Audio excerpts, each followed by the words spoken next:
So here's an update from Fruitland Police Department. This is related to Michael Vaughn. There has been an update in this case. It is believed that this is over to the prosecutor's office. Here's what it says. Michael Monkey Joseph Vaughn was last seen outside his home on July 27th, 2021.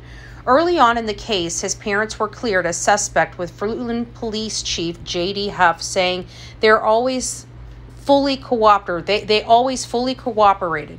In November of 2022, the case took a major turn, with Fruitland Police Department naming 4 people as suspects who were within a mile of his home at the time of his disappearance. The police believe that Michael was abducted and later died and buried in the backyard of a house at the 1100 block of Red Wing Street. But after digging up the yard and another completely, Fruitland Police Chief J.D. Huff said there was no remains found.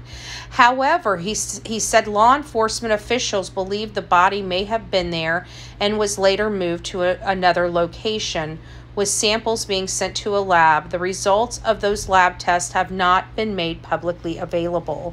During that time, Sandra Wandra, one of the 4 suspects, was booked into the Payette County Jail on felony charges for failing to report the death of a person. She ended up going to the state hospital for a mental evaluation and in March was deemed fit to stand trial. However, in mid-April, the Payette County prosecutor ended up dismissing the case without prejudice, meaning it can be brought to trial again.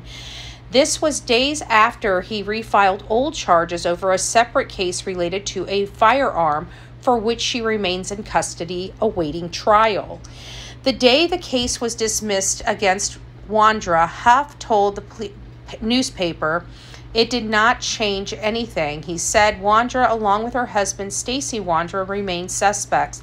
The same was true, Huff said, for Adrian Lucian and Brandon Shirtliff, who were said to be living with the Wandras during Michael's disappearance.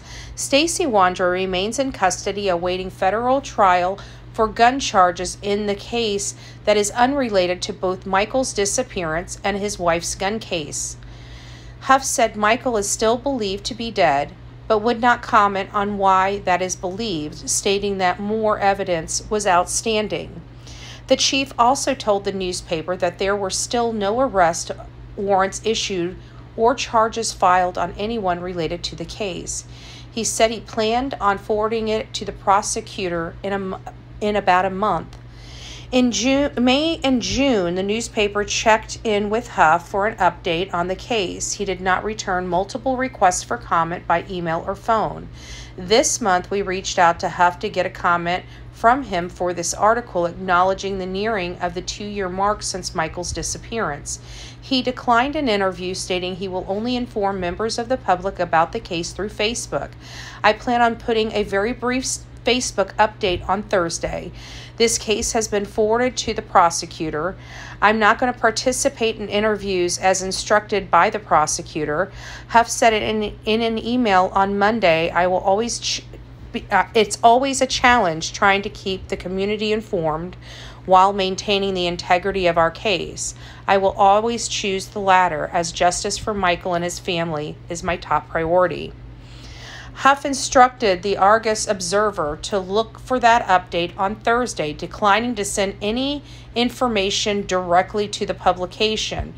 The Argus will be watching for the update and providing information to the public as soon as possible through its though it is unknown what time the chief's update is expected to happen. It is also unknown when Huff forwarded the case to the prosecutor. The Argus Observer has repeatedly requested comment from the Payette County prosecutor Mike Duke over the case, including whether new charges are pending or will be filed. Duke has not returned the paper's multiple requests for comment since April. A check of online records in Idaho and federal courts on Wednesday morning show no new charges for any of the aforementioned suspects. Michael's 7th birthday was June 24th. So there you have it, guys. This is the update on Michael Monkey Vaughn. It sounds like it might be moving forward here soon, so I'm very interested in this case. Let me know your thoughts. God bless you.